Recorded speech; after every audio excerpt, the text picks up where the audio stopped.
Good morning class 11, Political Science, Chapter 1, Constitution. This is the 11th part of this chapter or the 11th video of this chapter.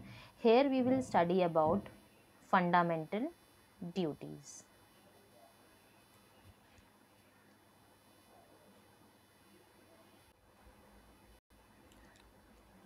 हम लोग बेटा जब fundamental duties की बात करते हैं तो कुछ चीज़ें हमारे लिए जानना बहुत ज़रूरी है। जैसे कि इंडियन कॉन्स्टिट्यूशन का जब आप ओरिजिनल डॉक्यूमेंट देखते हैं तो फंडामेंटल ड्यूटीज़ कॉन्स्टिट्यूशन का पार्ट नहीं थी। 1976 में एक 42nd अमेंडमेंट किया गया। उस अमेंडमेंट के बाद इंडियन कॉन्स्टिट्यूशन के अंदर एक न्यू पार्ट ऐड किया गया, पार्ट 4A। यानी कि अभी हमने पार्ट 4 पढ़ा बेटा। पार्ट 4 में हमने DPSP देखा और पार्ट 4A बात करता है फंडामेंटल ड्यूटीज़ की। तो 1976 में इसे कॉन्स्टिट्यूशन का पार्ट बनाया गया। ओरिजिनल कॉन्स्टिट्यूशन में ये अवेलेबल नहीं था।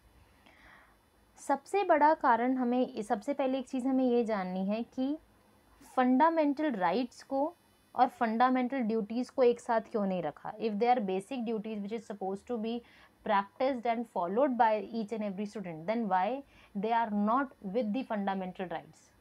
The basic and the very important reason was that they are non-justiciable. Why they are non-justiciable? कि ये ड्यूटीज़ हैं, आपको ये काम गवर्नमेंट कहती है कि आपको ये काम करने चाहिए, ये आपकी ड्यूटी है। अगर आप ये सब चीज़ें प्रैक्टिस नहीं भी करते या फिर अपनी ड्यूटीज़ को पूरा नहीं भी करते तो आपको वार्निंग दी जा सकती है, आपको सजेस्ट किया जा सकता है, आपको मोटिवेट किया जा सकता है, पर आपको इस चीज़ के लिए पनिश नहीं किया जा सकता। ठीक है। इसके अलावा fundamental duties part 4A article 51, हमने पीछे पढ़ा था बेटा आर्टिकल 51 तक आपका DPSP आता है और इसके बाद आर्टिकल 51A ऐड किया गया और A के 11 पार्ट्स हैं। 51A1, 51A2, सेम इसी तरीके से 51A11 तक ये पूरे के पूरे पार्ट्स हैं। बिगनिंग में बेटा ये 10 थे और बाद में इसमें एक 11 पार्ट भी और ऐड किया गया जो कि हमारे एजुकेशन के राइट से रिलेटेड है। एक बार थोड़ा सा ब्रीफ में देखते हैं कि फंडामेंटल ड्यूटीज़ है क्या बेसिकली। तो 1976 42nd amendment of the constitution was passed. Among other things, this amendment inserted a list of fundamental duties of the citizens.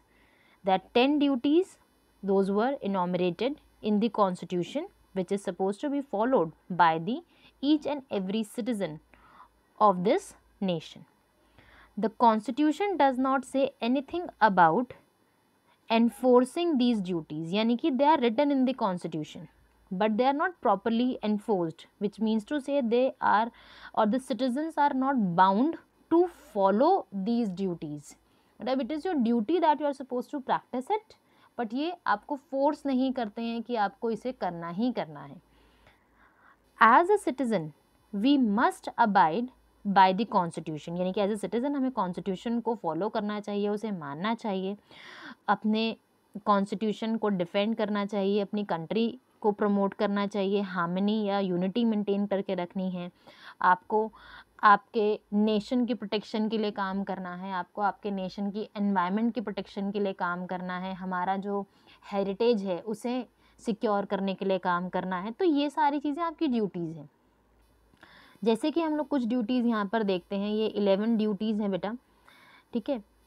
जैसे कि आपको आपके नेशनल फ्लैग की रिस्पेक्ट करनी चाहिए, नेशनल एंथम की रिस्पेक्ट करनी चाहिए, इंडियन फ्रीडम मूवमेंट में जो स्ट्रगल किया गया उसको आपको अबाइड करना चाहिए, उसके नोबल आइडियाज़ को आपको फॉलो करना चाहिए, इंडिया की जो सोवरेनिटी, यूनिटी और इंटीग्रिटी है आप उसे प्रोटेक्ट करने के लिए काम करें, हमारे नेशनल सर्विसेज में आप हेल्प करें, जब भी आपको बुलाया, जब वॉर लाइक सिचुएशन हो, हमें अर्जेंटली सोल्जर्स की रिक्वायरमेंट है तो आप as a protector Indian government की, इंडियन मिलिट्री की हेल्प करेंगे। करना चाहिए आपको, ऐसा वो कह रहे हैं कि you suppose to do these kind of things, ठीक है। ब्रदरहुड मेंटेन करना है, डाइवर्सिटी मेंटेन करके रखनी है, जितने भी रिलीजन्स हैं उनके हेल्प करना है, उसको प्रमोट करने के लिए हम काम करेंगे। विमेन की डिग्निटी के लिए हमें काम करना चाहिए। हमारे रिच हेरिटेज को, या जो हमारा एक कंपोजिट कल्चर है वैरायटी में, उसे आपको प्रिजर्व करने के लिए काम करना चाहिए। एनवायरनमेंट को प्रोटेक्ट करना है।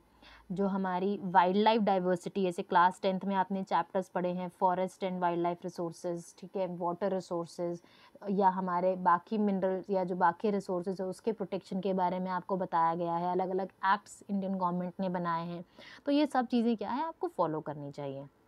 देन आपको ह्यूमनिज़्म को प्रोटेक्ट करना है, उसे मेंटेन करना है। एक साइंटिफिक टेम्पर आपने रखना है अपने अंदर, ठीक है। आपकी जो पब्लिक प्रॉपर्टी है उसे नहीं तोड़ना है, ठीक है, या आपको वायलेंस नहीं क्रिएट करना है। इसके अलावा बेटा हम लोग जब बाकी फंडामेंटल ड्यूटीज़ की बात करते हैं तो एक चीज़ हमारे लिए बहुत ज़रूरी है, दैट कि आप एज अ पेरेंट, आप as a citizen of this nation, आपको आपके आस पड़ोस में जो बच्चे 6 से 14 साल तक के, 6 टू 14 ईयर्स की एज के जो बच्चे आपके आसपास रहते हैं, आपको उन्हें स्कूल भेजने के लिए भी मोटिवेट करना चाहिए। तो ये 10th तक तो बेटा 1976 के अंदर ऐड ऑन किए गए। 2002 में एक 86th अमेंडमेंट किया गया जिसमें आपके पास आर्टिकल 51A11 ज्वाइन किया गया, ठीक है। 2 अमेंडमेंट्स किए गए बेटा 2002 में 86 के अंदर। एक तो आपके कॉन्स्टिट्यूशन के फंडामेंटल राइट्स में 21A ऐड हुआ, और फंडामेंटल ड्यूटीज़ में 51A11 को ऐड किया गया। और इसके साथ साथ बेटा हमारे पास ये जो चैप्टर है, हमने बहुत सारी चीज़ें समझने की कोशिश की हैं इस चैप्टर में, जैसे कि कॉन्स्टिट्यूशन क्या होता है, हमारा कॉन्स्टिट्यूशन कैसे बनाया गया, उसका पूरा जो कॉन्स्टिट्यूएंट असेंबली का जो प्रोसेस रहा वो किस तरीके से काम करता है, हमारी फ़िलोसफिकल पर्सपेक्टिव क्या रहा कॉन्स्टिट्यूशन को बनाने के लिए, अमेंडमेंट्स किस तरीके से होती हैं, फंडामेंटल राइट्स क्या होते हैं, फंडामेंटल ड्यूटीज़ क्या होती हैं, directive principles of state policies क्या होती हैं। तो we studied thoroughly about the basic characteristic features of the Indian Constitution and the making of the Indian Constitution. This is the last video of this chapter. From the next video, we will do a first chapter of our political theory syllabus.